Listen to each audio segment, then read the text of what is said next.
Well, hello. Thank you for joining me. This is another Eclipse Phase Friday live stream broadcast. All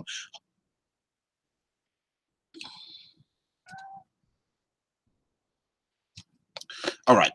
So, as you notice, or if you have noticed, there are no notifications or headers for this video, and I wanted to make this video a response to the people who responded to the other Eclipse Phase Friday videos.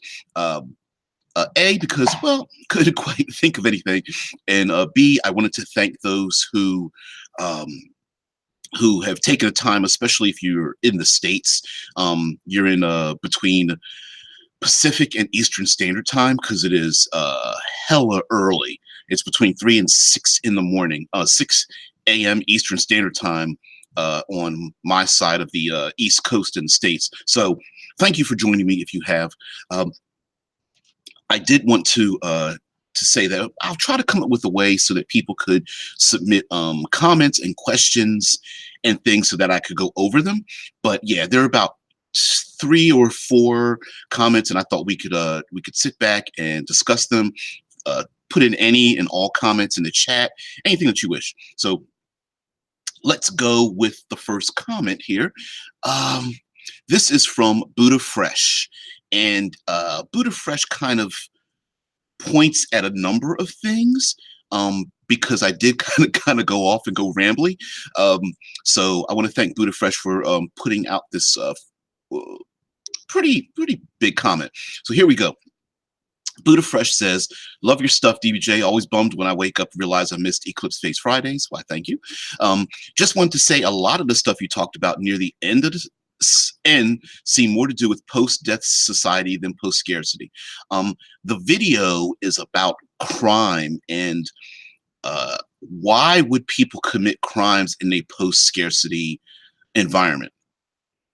So anyway, he says, well, Buddha Fresh says, "I figured you would focus more on the unique aspects of how different social structures that could arise with an abundance of basic needs that are satisfied now in the Eclipse Phase setting. Many different methods and beliefs can be achieved with technologies such as infomorph living, or the dichotomy between old economy markets of the inner system and the anacro collectives of the outer system. You point on criminality in a post-scarcity society were really interesting. Wish I could have been there live to get your thoughts on legal structures being a primary architecture for what is criminal in a station or habitat that has more readily available resources." Anyway, sorry for the block of text. Love your channel. Keep being awesome. Well, thank you very much. So he kind of points at a bunch of things because I did the same thing. But the idea is, in a post-scarce world, Prue, what's going on? Vince, what's going on there? We talk about sci-fi, futurism, transhumanism. That's basically what Eclipse Phase, the role-playing game, is about. And so taking all of those really big ideas and then turning it into mental energy for role-playing games. Prue does say, "I don't know how you do this without coffee." I haven't been able to figure it out either. I think the thought process has turned or have become my coffee. It was a mental challenge I didn't think I could do, to do this like daily, Monday through Friday. So post-scarcity and crime and such. Let's talk about habitats, living on a habitat in a post-scarce world. So post-scarcity is the idea that at the minimum, the basic needs of survival are already being met. Food, clothing, shelter,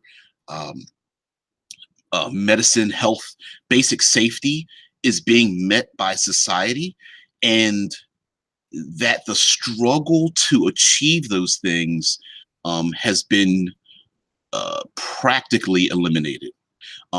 So we're not talking inner system politics where there's purposeful post-scarcity, which means that, for example, you could in our world, we have enough food to feed everyone, but it is artificially created because there is a barrier to achieve it, right? So you need money to achieve the food, even though there's enough food to go around.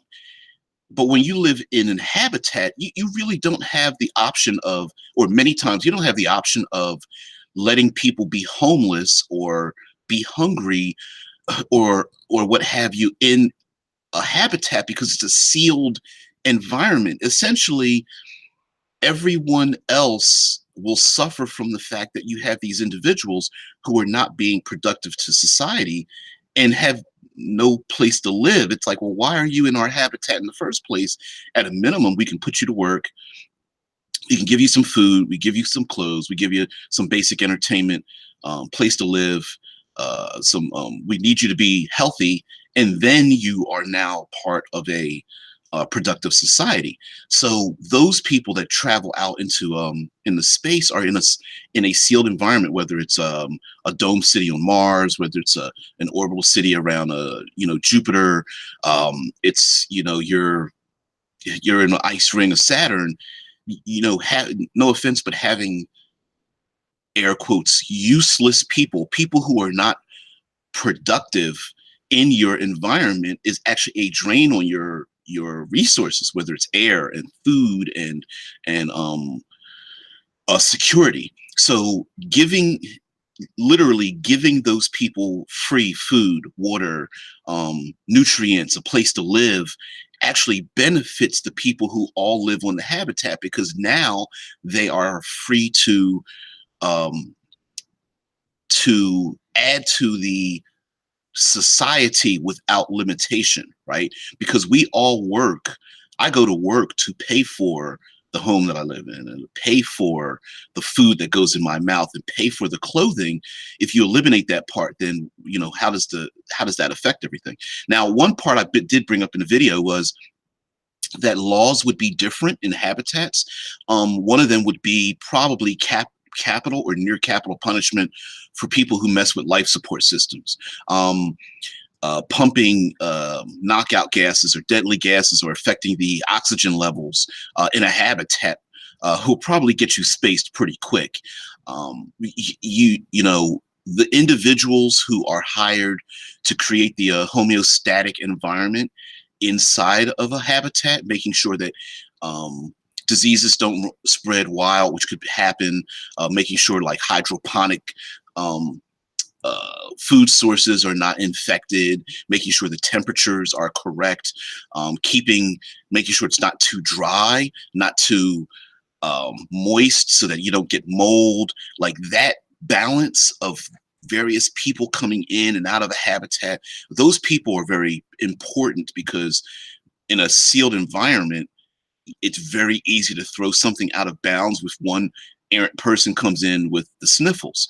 So I could see that messing with the life support systems would not just be a simple matter of, well, I'm just going to sneak over and, turn up the oxygen so that I could, spark a fire and like burn the place up or pump smoke through the system. I have a feeling that most people that live in, if you've got thousands or tens of thousands of people, the security on life support systems and the punishment against people who affect life support systems would be very high.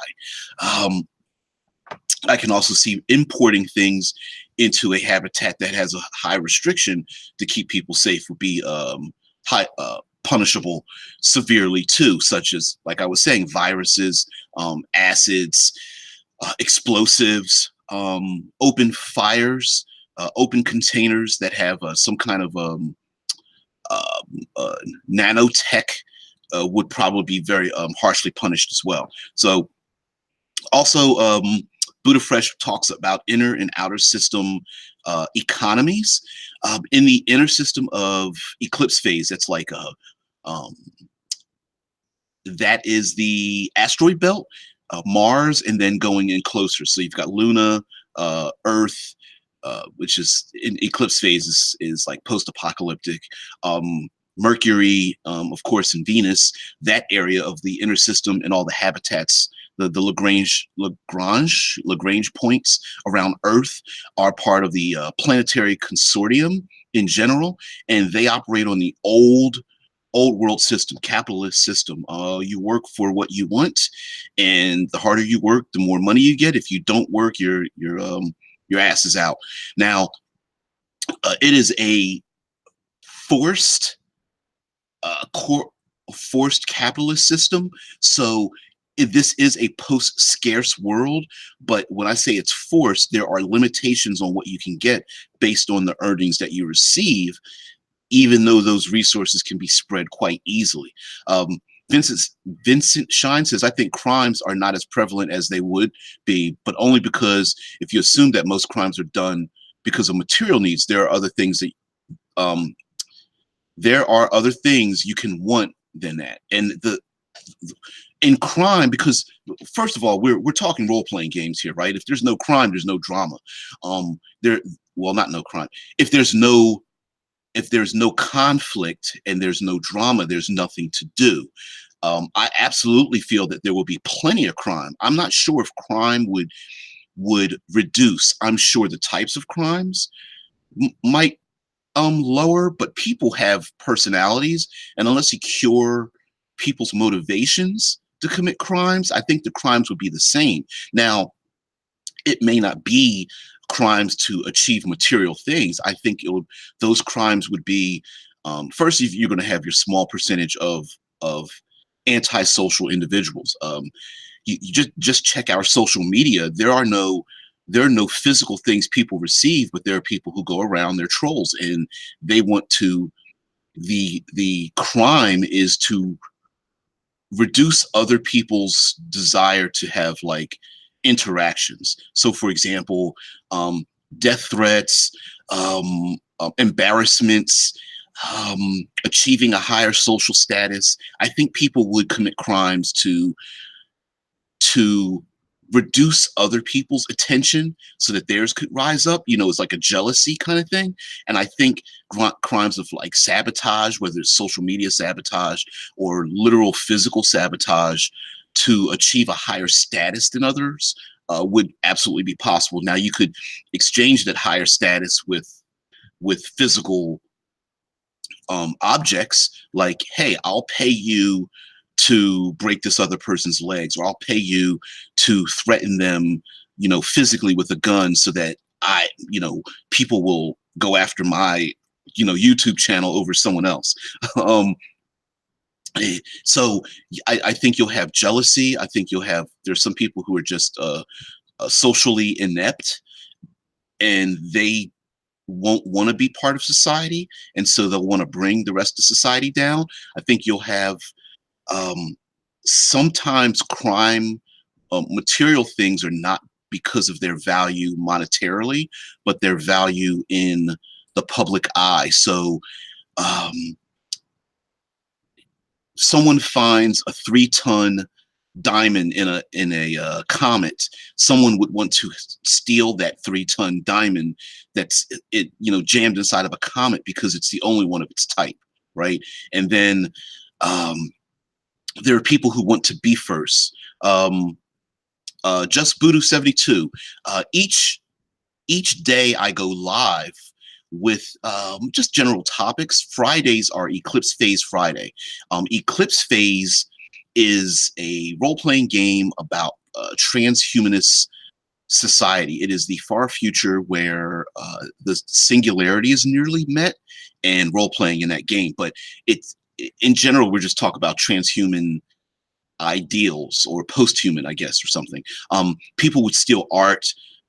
People would want to steal things like fashion, songs, creative ideals as well. The uniqueness of it. People would want to capture other people. Crimes of passion would absolutely exist. Stealing other people would be a thing, right? If you could copy someone, well, there's 2 ways to steal people. One would be their DNA, and you could make copies of you could grow parts of their body, and you could sell their DNA. So you could, for example, let's take let's take let's take a Kardashian, right? Let's take someone famous like an Angelina Jolie or whatever. Um, yeah, murders would be crimes of passion as well. But remember, in this society, there are people have cortical stacks, so murder would be an inconvenience many times for the person killed, because they would have to be re-sleeved into another body, which could be an inconvenience. But the murdering in and of itself would kind of be property damage based on where you live. I mean, murder would just be murder. If you kill them, it doesn't matter that they have a cortical stack. But you know, what kind of would someone fine you for killing 13 people on a crowded bus because it takes 3 weeks for them to grow a biological body and then have them re-sleeved plus $50,000 per person? Would that be the thing? Yeah. But Kaya says crimes of passion could exist, killing sports fans who fail.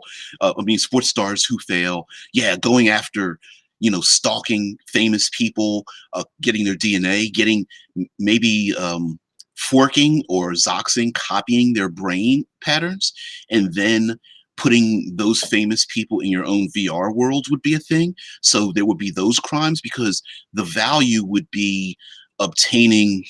Oh, the only person I'm trying to think of someone kind of useless, but okay. So we could go back to reality stars like Kardashians or something. How many people are such fans of them that they would want to own their programs to stick them in their own VR worlds, right? The value is the ownership, not the monetary value. Vincent Shine says, but in a colony, getting a new shell might not be easy, right? So how popular, how easy is it for someone to grow a biological body, or would you just get placed into a physical body? I mean, a synthetic body, mechanical body. Kaya says boredom could inspire clans of aristocratic criminals, crime for crime's sake. And then here we go with, not only are they bored, but they would try to maybe hit Thomas Crown affair. Absolutely. People would they would try to one up each other in criminal organizations of boredom, like these aristocratic criminals. So even the idea of my crime is better than your crime would exist in these worlds as well. Vincent Shines is getting unique ideas of persons in the most interesting thing, but also getting things that are real and not 3D printed should be something people would want, and therefore a reason for crime as well. Yes, in Eclipse phase, there are blueprints. So for example, let's say you want a specific type of fashion that is made from the threads of platinum and gold and silver and crystal. You don't go to the store to buy it. Someone maybe designs it, and then they create a blueprint, and then you can take that blueprint and have it printed in something in the game called a cornucopia. It would be a nanofab machine. And stealing the blueprints, because these are trillions upon trillions of 3D printed materials, because they're being printed on like a molecular or compound level. Not only would each printing be technically perfect, otherwise they'd be printing too many mistakes. Stealing the blueprints themselves to obtain something would be a crime as well. Just Voodoo 72 says, well, wouldn't copying a brain pattern be outdone by basic computing if it's at the point where someone personally could be copied? And isn't that the question, right? At what point, if you create a computer program that functionally is exact to the copy of a human person's mind, and you copy that individual's mind into a computer, which is the artificial intelligence? Which is the sentient one? Which is the being? If you exchange the two, for example, you take the artificial intelligent program that is created and put it into a biological body, are they a human being? And then is the human being a program if you could alter or delete or insert or modify their brain patterns. Which, okay, follow me on this, because we're going to segue to a second comment that I think has absolutely everything to do with what we're talking about. This is Darthan. Ethics over morality. Okay, so there was a comment made by Narth Darkanen, and we were talking about ethics and morality. So he says a pretty fair amount to unpack overall, but a lot of it has to do with ethics over morality. Maybe death effectively eliminated, this is air quotes, the bigger or more profound question would be about the ethical ambiguities of torture or torment.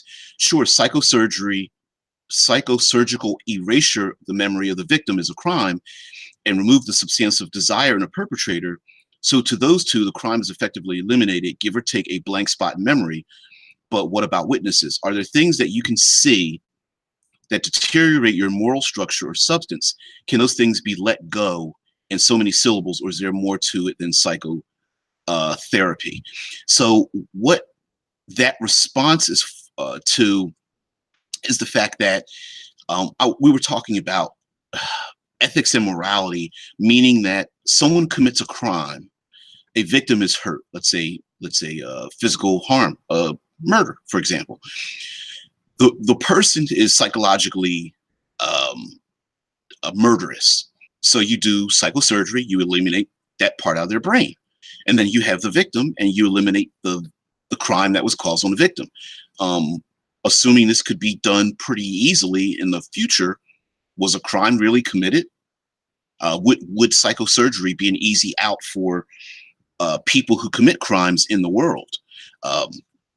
So it's one of these things where ethics and morality, and of course we in that particular stream, because it was not safe for work, we were talking about pedophilia, right? If you could psychosurgically eliminate pedophilia and then psychosurgically eliminate the harm done to the victims of the pedophile in a very relatively easy manner, how harmful would that crime be in the future?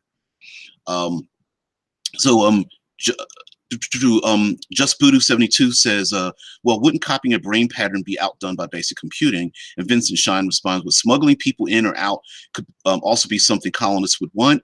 Getting new copies in would be easy, but gaining resources rerouted to them might not be so easy. And that would have to, I'm thinking that would be forced post-scarcity or post-scarce systems, right? So in a habitat, does everyone have free access to a nanofab machine, or is it that you have a limited number of colonists and getting those resources would be difficult, especially if you have a habitat that has a high security and is not easy to get in and out? Getting in, I'm just making an example, like getting in chocolate or getting out a blueprint for a gun might be very difficult in this world. So yeah, Just Voodoo responds with, well, wouldn't surgery ultimately fail, at least in human brains, because the neural pathways just reform, just causing surgery itself could be a failure? That's assuming that psychosurgery doesn't work. And based on the level of the level of technology, it would make it, it's like, are you removing the memory or are you removing the motivation? And which of the two matters, right? So for example, if psychosurgery does not work, would it be better to put the individual into a virtual reality where they could live out their own sadistic functions? Like, okay, let's say you have sadists, pedophiles, the worst rapists, just torture, the worst of society. Would people tolerate, give them free VR systems for themselves, so that they can plug into, so that they could let out their sadistic desires, so they could operate in a public forum, so they could be productive members of society. And when they get off work, they can just go back to their, murdering children in their own virtual reality worlds. It's an ethical question. I mean, first of all, would we mind if it's in the privacy of their own home? Would we force it by the authorities so that it would be in the privacy of their own home? And would people look at them differently if they knew they were doing this in the privacy of their own home? Vincent Shine says the big question would be, wouldn't that leave the brain pattern of the changed person extremely damaged to a point where they're barely themselves with psychosurgery? Let's assume you put out the desire of a pedophile. What if they would have been their primarily drive to do something? What if it would never be a problem, or desires themselves do no harm? I think I'm probably misreading it. I think what you're saying is that, what if that drive was not to do harm to someone? And well, that's the point, right? In a world where we could, Elise, what's going on? Elise C, what's going on? In a world where you have dark desires, if it's easy to eliminate those desires, would society, first of all, would they force it on you in the first place? Like, is personal freedom to have dark desires a personal freedom, or would people just say, look, we've got the ability to remove that out of you. We're just going to arrest you and have it removed. And then I think what Vincent is trying to say is, how connected is it to you to function as a human being? Yeah, Vincent says, what if when you remove the drive, he would be a non-functioning human being, or no drive to do anything anymore? Exactly. So instead, would it be better just to give them an artificial playground? Just Voodoo says, if it was the worst of the worst, society would not just attach regulators. There would be reward systems so that the desire wouldn't be there, and allow them to function, to be functional members of civilian society. I don't know. And here's the thing: today, our ethics and morality may be outdated 100 years in the future. If today we have to deal with it at a societal level, and in the future we deal with it with a thumb drive, right? We consider murder to be a capital punishment today. If 90% of society has cortical stacks, would murder be considered since murder is not permanent, how would we consider it? Will we say it's a less severe crime and just say, oh, that person just got out of hand, $100,000 fine, and we'll just eliminate the murderous instincts out of that person's brain? Vincent says, why would they give them VR worlds? Why use up resources like that? Could they be useful for society in that? Well, here's the thing. It would be using resources to give those people virtual reality worlds, right? Do you give the pedophile a virtual reality world? Is the resources to give the pedophiles a virtual reality world a smaller price to pay, so that those individuals could be productive members of society? They may be brilliant mathematicians, doctors, lawyers, soldiers. We don't know. In our society, we don't know. In the future, they might be productive. I'm not saying here's the point. I'm not saying it's good or bad. I'm saying that it's the possibility that this may be. The M says, good morning, DBJ, introduced to Eclipse Phase by you. Absolutely loved it. Yeah, today's ethics, Just Voodoo says, 72, says, today's ethics and morality are different from the past. So the future ethics and morality would be foreign to us now. So I want to always turn this, because I'm an armchair dude, just like you guys, right? But how do we turn that into a role-playing fuel? So my idea to turn it into role-playing fuel is that when the player characters visit these different habitats, right, there are these microcosms a habitat is like a microcosm of a larger world. So for example, let's say they go to a dome city on Mars, which might be filled with thousands, tens of thousands of dome cities. One city of 8,000 people, average people walking around, and maybe one of the players is a hacker, goes into this virtual reality world, and you find out this virtual reality world is murderous. I mean, they've got dead children stuck on walls. They're slicing people open. But when you come back out of the virtual reality into regular world, everyone's just smiling and happy with each other, and they're shaking hands, and there's no crime, and everyone's smiling because they can, whenever they feel like it, they take a 10-minute break. Hey, I'm going to get a steak sub, and oh, by the way, I'm going to go in my virtual reality world for my 10-minute break. You mind, boss? Boss is like, ah, go ahead. You're a great guy. Go ahead. Um, um, so yeah, Just Voodoo says, especially if technology is advanced to the level that's being talked about.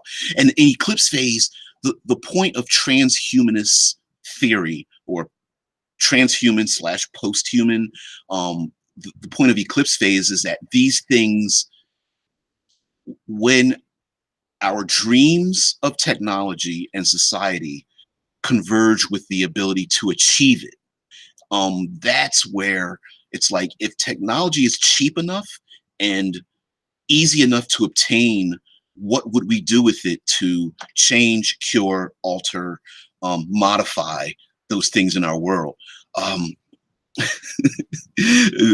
These dome worlds sound almost like the perfect dystopias. Yeah, and imagine that multiplied by like thousands. Right? Everywhere you go, you're just like, I've got to wash myself off. I can't go in those dome cities anymore. The M says, I think some of these questions are perfect for the morality of a GM's game, aren't they? I mean, this is part of the beautiful question. Look, this is why I love the game so much, because every little bit of the game,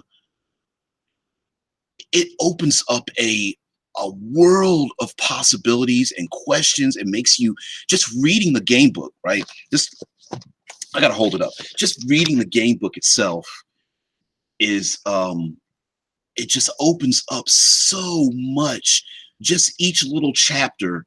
And I love thinking about it, but even more so, I love engaging in it as well. Yeah, Vincent Shine says, yeah, it is an interesting question. Even if in the real world, something like The Purge or those VR worlds would never work out from what we know so far. But okay, The Purge, perfect example. Perfect example. In Eclipse phase, could we achieve a point where technology and society gets to the point where people would love to engage in the purge? And I don't mean the entire earth, right? I'm talking people on the moon. 10,000 people on the moon are like, listen, let's get together, let's make our own society. Food, water, shelter, easy to come by, energy, safety, but we're going to live inside this dome. And for us, every year we engage in the purge. Our society, we're going to put resources into, because everyone's going to have a cortical stack, and we'll have biological bodies set up so that you can recover them. And for one day out of the year, we're going to measure 360 days here. We're on the moon, and when the Earth rises on that 365 for 12 hours, we just do whatever we want, whenever we want, however we want, to each other. The only limitation, we do no harm to the habitat, so that there's no permanent damage to the habitat. Other than that, fine, go for it. And that'd be kind of sick if you show up on that day, right? And for them, it's fine. And it doesn't necessarily mean their society would work. No one's saying these things are perfect. People would be able to play with those ideas. Vincent says, by the way, did you play Eclipse phase a lot? It is super hard to find players for that because explaining the game takes forever, and almost no one has the time to read the whole thing. I can't agree with you more. I've done about 3 introductory games. And what happens is, Eclipse phase, I have a video that's part of my playlist, and I'll go through today. Eclipse phase has beautiful problems, and it's very difficult to get people into it if they've played traditional role-playing games. Um, I'll talk about your question in a minute, DM. Okay, the beautiful problems. First of all, uh, death isn't death isn't permanent. So most people who play um, a lot of role-playing games feel like the threat of death is an important part of the game, even if really they never want to die, right? There's, you have healing spells and you play fantasy, slap patches and all those kind of things. But in Eclipse phase, everyone has access to a cortical stack, which means that, this is strange to say, it encourages GMs to kill your players because you have a restart point. Um, I played an introductory game where the whole point was we had to explore this empty. We got a distress call. We went to an empty habitat in orbit. We go inside. We end up finding dead bodies. We look at the dead bodies. All the dead bodies are ours. We look around. An enemy kills us. The game starts. The game ends with a distress call out to a starship, which was our starship, and we found out that we were in this constant loop of giving ourselves a distress call to go to this the empty habitat, to get killed, to send a distress call, etc. And I just found that to be amazing. So Eclipse phase actually gives GMs great latitude to just absolutely murder your player characters without any ramifications. Part 2 in Eclipse phase, there's no hoarding. When I say hoarding, there's no, I want to carry the biggest, best guns. I want the best cyberware. I want to stack all the equipment up. I want to buy everything, heavy armor, and I want to put it on my character. And you go, sure, you can do that. You're on Mars, you have to go to Saturn. How are you going to get it there? In this game, you're just going to ego cast. We can beam your brain there in a couple of hours. No one's going to pay to get all your crap, your 5 tons of military hardware there. You're going to upload yourself there. You're going to get your blueprints. You're going to print out your weaponry when you get there if you can. Right? That's the point. That's another beautiful problem with Eclipse phase, is there's no hoarding. On Mars, you're a cybered up badass. When you translate to one of Saturn's outer moons, you might be in a different morph. So your body isn't even yours.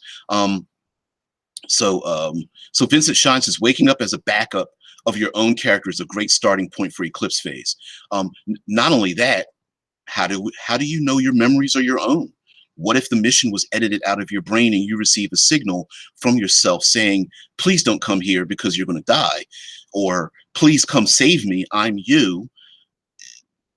There's a starting point, right? Just Voodoo 72 says the non-permanence of it is interesting concept in itself, but why even bother with a mortal body? Why not just upload yourself to a server bank and use a more durable machine form?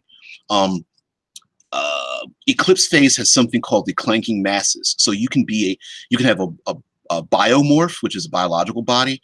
You can have a synth morph, which is a mechanical body. And there's something in between called a pod. It's kind of a mix of the two. And synth morphs are relatively, in the inner system, are considered subhuman, because their psychological harm can happen to those who are in a body you were not born to.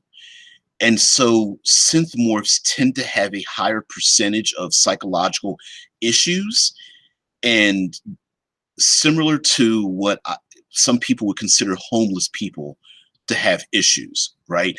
If you're in a synthetic body, society thinks that there must be something wrong with you in the inner system. You couldn't afford it.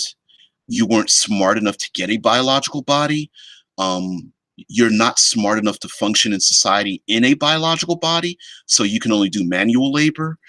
you have a psychological issue and that prevents you from earning a biological body, or you've done things so often and so wrong that you are no longer given a biological body, and you're now serving out your function to society in a mechanical body, which is kind of backwards because synthmorphs are all around superior to biological people, but that has nothing to do with society. That's an inner system. In the outer system, past the asteroid belt, if you're past a belter out there, people don't even care. People have forked their own personalities, and they're in like 3 different mechanical bodies all working together and all kinds of crap. Vincent says, I'm sorry, DM says, I think another way to phrase that, Vincent, is why do I survive? So talking about like what would be a person's motivation if they're effectively immortal, is a big question itself. Vincent says, I can't really remember, are blueprints registered to your brain? So once you have them, your backups have them too, and can you print them anywhere?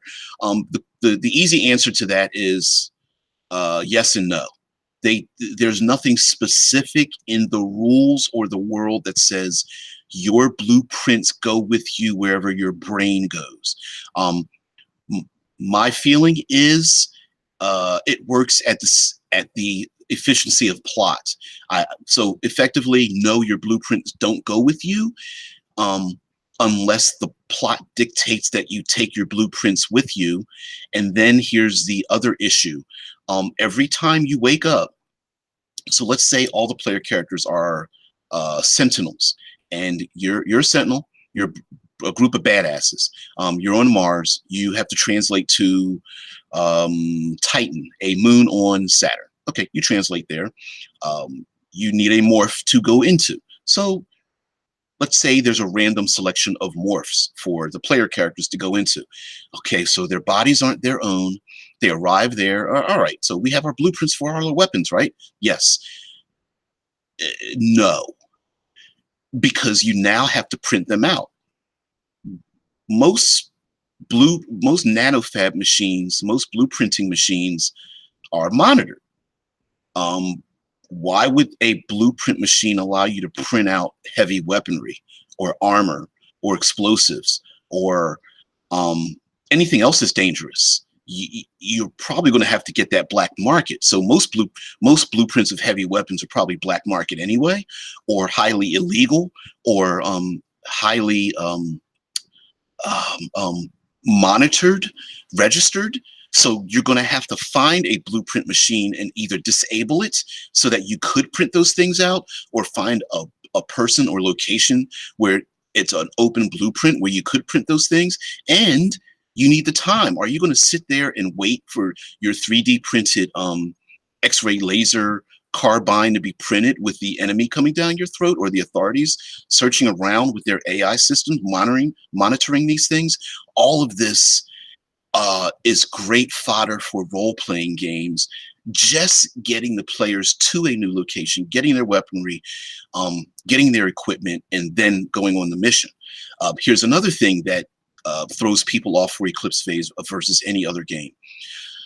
Not only is your body not your own, not only is hoarding equipment completely useless,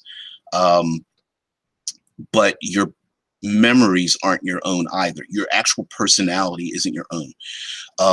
Just Budu says, so if technology has advanced enough, is there a way to get a genetically engineered form for mercenary work? Also, do mercenaries exist in this world? All of that is absolutely yes, yes, yes.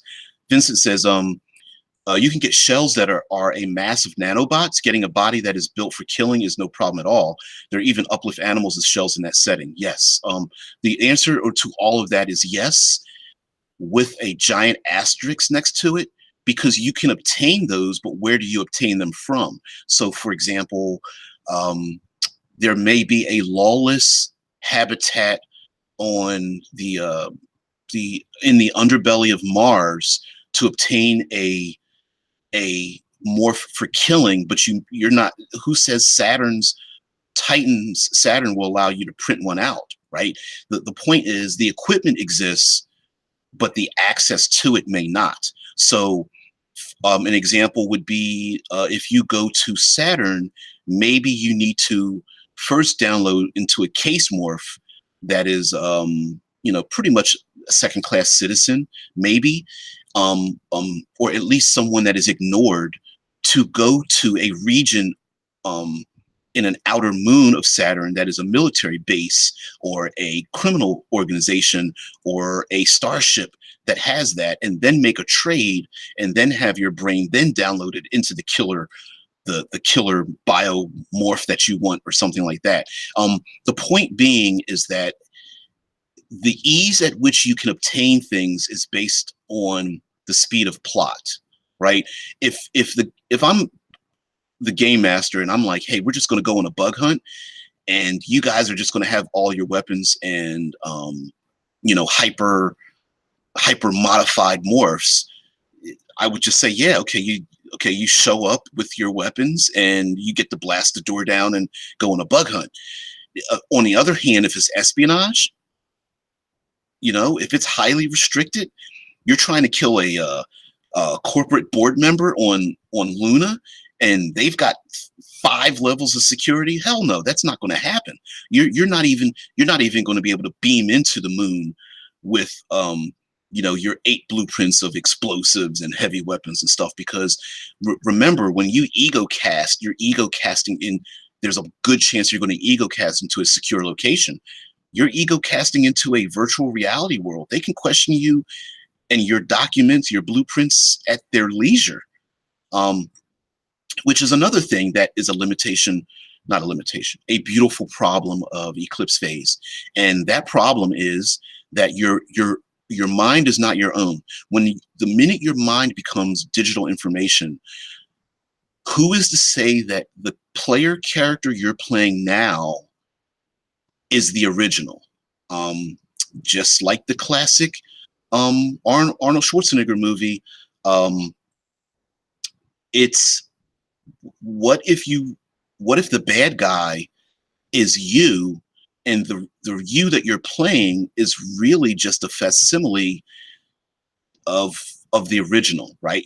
Let's say you are a murderous bastard, but to hide amongst to infiltrate the higher levels of society, you've created yourself a good guy, to become a good guy, and now you're playing the good guy, but the real you is trying to kill you because you're just a copy of yourself. Who's to say that you don't wake up and you are a detective you're a detective investigating a murder. You come upon a murder scene and you find that you've been murdered, and you find out that 3 weeks of your past has been deleted. Why did you delete your own 3 weeks past, and why were you murdered in the first place? Those are where the great stories take place in Eclipse phase, and that's where it's very hard to find players that are willing to say, yeah, game master, go ahead and delete my memories so that I can find them back. Or I escaped the downfall of Earth, escaped to Mars. What did I leave behind? Vincent says getting a place to set up where you could ego cast to could be a quest in itself, gaining some favors in another place. And that's the heist version of the game that I love. It's the okay, I need the equipment, I need the ego cast, I need to make contacts, I got to get my stuff blueprinted. The blueprinting is going to take a couple of hours. Explosives are not going to be possible. I might need to get that in the black market. All those things, setting that up in and of itself is the game, right? That is the game, not the destination, but the journey. Just Voodoo says, so the accessibility of equipment and forms are a challenge. Could someone send their equipment in a drop pod so the equipment and form can be accessed there? The answer is, of course. Let's say it's attached to an asteroid and you have to get out to the asteroid to get your equipment. That could be a function of the game as well, especially if you need to. So you arrive, you ego cast there, you have a maybe GPS coordinates or a tracker to get your stuff that might have been sent there 3 months earlier on a small ship or something, sure. Vincent says, mind fuck, you're your own worst enemy. Who's to say you aren't the worst enemy, right, in this world? Says that would take a lot of resources, just Voodoo, but maybe is it unconventional and would take a long time, but might be possible. Who, okay, all of these things are possible, which is the game, right? Someone even made a comment in one of the other Eclipse Phase Fridays that who is to say that the you that is you is just a fragment of yourself, but really you've been integrated with an AI system that maybe found a corrupted cortical stack, and the cortical stack is now half you, half an AI. DM says, haha, a whole campaign where you are all the NPCs and enemies. Who's to say that you can't have a whole campaign where everyone is the same character, right? Let's say one person's personality wasn't split into like forked and then split into like 7 different forms, and then you've all been trying to find yourselves to reconstitute, but essentially you're a squad of individuals who are all made up of slices of the same person. Vincent says you have to think in completely new ways in the game, which is awesome. I had such a game in Numenera where one of the PCs found exact copies of himself and later found out that there is a retrovirus which overrides the bodies and personalities to make copies of itself. Yeah, why not? And because the body and the mind aren't integrated, all the PCs could be slivers of themselves in different bodies. So one person could be in like a crab morph, another person could be like a swarm of nanobots, another person could be in a biological body that is adapted to survive on the thin atmosphere of Mars. Another person could be in a biological body that can live in the deep ocean of Europa, and et cetera, et cetera. So yeah, Eclipse Phase, again, this one turned into basically an overview of Eclipse Phase in a way, just to talk about things. But, you know, there's no hoarding. There's really not much murder hoboism. It's more about the mission and acquiring things and making contacts.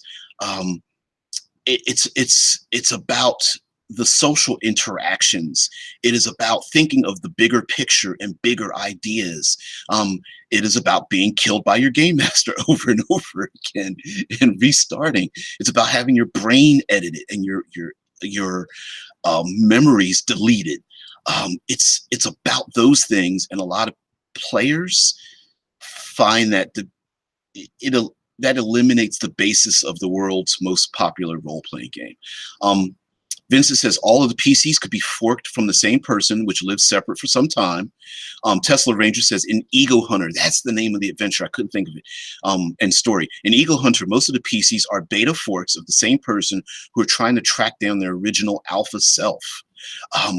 Yeah, an awesome idea. I mean, who's to say that a whole adventure couldn't just be you escaping from the imprisonment of yourself?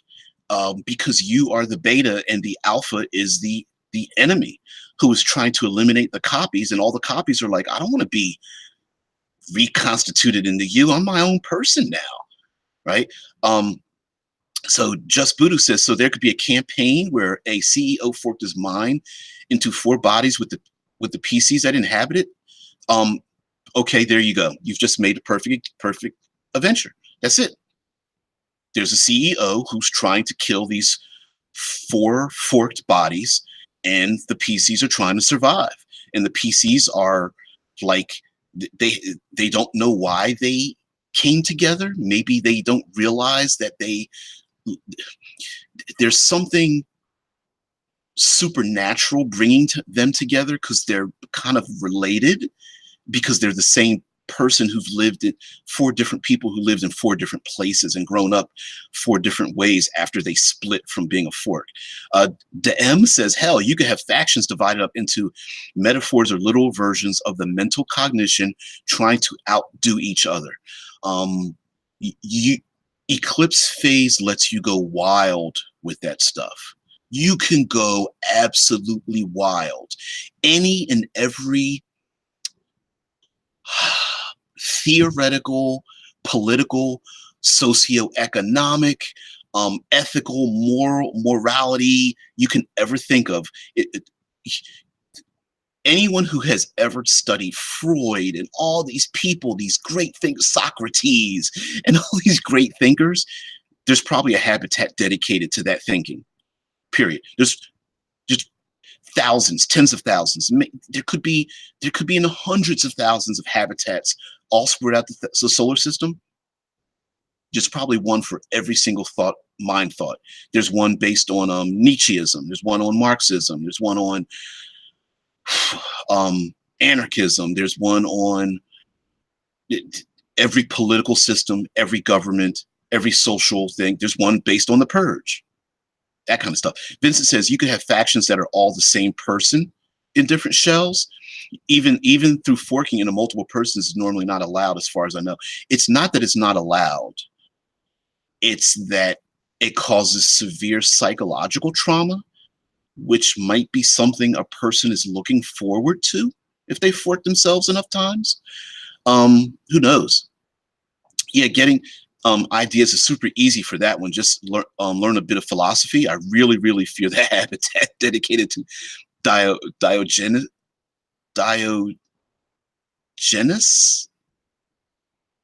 I'm not familiar with that. I'm gonna look it up.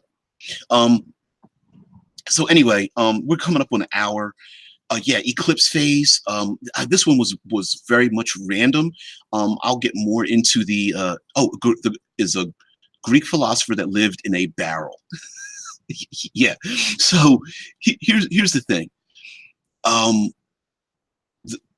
The worst parts of eclipse phase are its absolute best, in that it deals with the bigger picture, with guns and technology and being a badass, right? And the two may not meet in most role-playing games, but in this it absolutely does, right? It's the bigger pictures of morality and socioeconomics combined with the, rail guns and rocket launchers and cybernetics and just living as an infomorph in a data system and only coming out when it's necessary and all these kind of things. So yeah, we're coming up on an hour. I'm going to say goodbye to you guys. Thank you for joining me for this eclipse phase. Next week will actually be far more hyper focused. Vincent says, about Diogenes, that he was very nasty and criticized over others all the time. Yeah, I wouldn't want to be in a habitat full of trolls. Everyone's just like criticizing each other over and over again. Could you imagine living in a world, in a habitat where there's no money, but it's all based on like thumbs and likes? Kind of China's doing that, where you have a reputation system, and your access, your value is based simply on the reputation of everybody else around you. That would be horrible, because now you got to kiss ass and you do one little thing wrong and everyone's giving you thumbs down until you get arrested for having too many thumbs down. And you might even, 50 thumbs down or more, you're going to be arrested. It might be capital punishment. And then you're going to have to go into public vids, and we're going to have to vote to see whether we want to have you live or die, which was the point of the episode of Orville. Yeah, they had an episode of Orville. DM says, thanks for the chat. Everyone have a good day, because normally this is the part where I go into my self-promotion, into my commercial.